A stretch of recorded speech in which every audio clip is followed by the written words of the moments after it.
Bunge ya Senate netereirie cikaro ciayo cia oro muthenya niguo kwenda kumenya kiria giacungiriirie gikuũ kia Albert Ojwang ari moko-ini ma maabitha a borithi kuria itabanirie giikaro na Minista wa UGITIRI wa THIINI Kipchumba Murkomen, munene wa borithi Douglas KANJA, munene wa borithi ya DCI Mohamed Amin na ruhonge rwa kunyabara uruti wira wa borithi rwa IPOA, aria othe mambire guthing'iririo kuria mwihitwa mbere ya mambiriirie kuheana wira wao.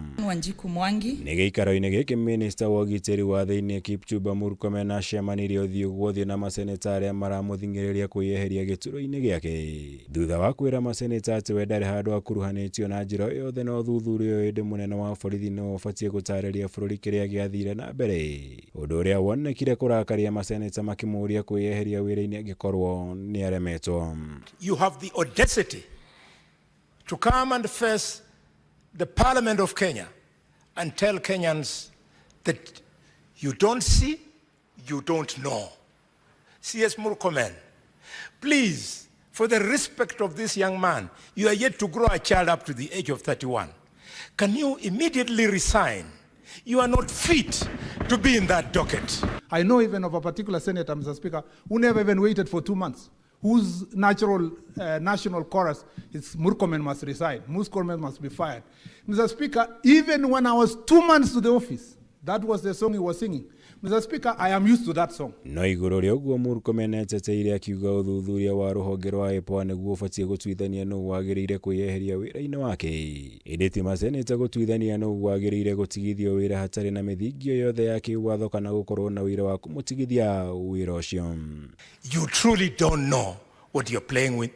Please resign. You cannot be an inspiration to be in cabinet. Can the CS tell us why? Because you cannot be in office still having authority and power and you are the person who is being investigated. There must be a link between the crime and the individual. And therefore, Mr. Speaker, I will ask IPOA, and as I said earlier, as the Cabinet Secretary, I will not play a role in pushing for a particular person to be charged or a particular person to be exonerated. The evidence must lead to the suspect, Mr. Speaker. And when we are going for anybody, it must be based on evidence. Ũngĩong'etheirwo nĩ mateta maya ma kũhinyĩrĩrio yeherie gĩturwa-inĩ gĩake nĩ mũnini wa mũnene wa borithi ELIUD LANGAT kumana na gũkorwo nĩwe wandĩkithirie mateta ma gũthũkĩrio rĩtwa kũhĩtũkĩra rũrenda rwa X nĩ Albert Ojwang. Gũkũ Murkomen na KANJA mamũteteire na kuuga gũtirĩ ũira wonanĩtie gũkuruhanio gwake na njĩra o yothe.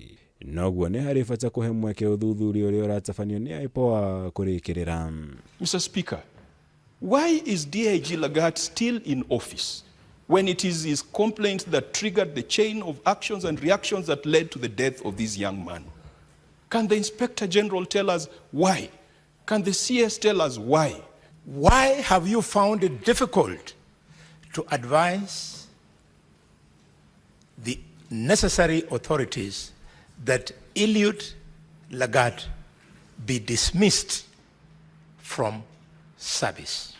Nobody has told me here whether the investigations lead to a particular result, whether it is to protect him or to exonerate him or to charge him, Mr. Speaker, is not my responsibility.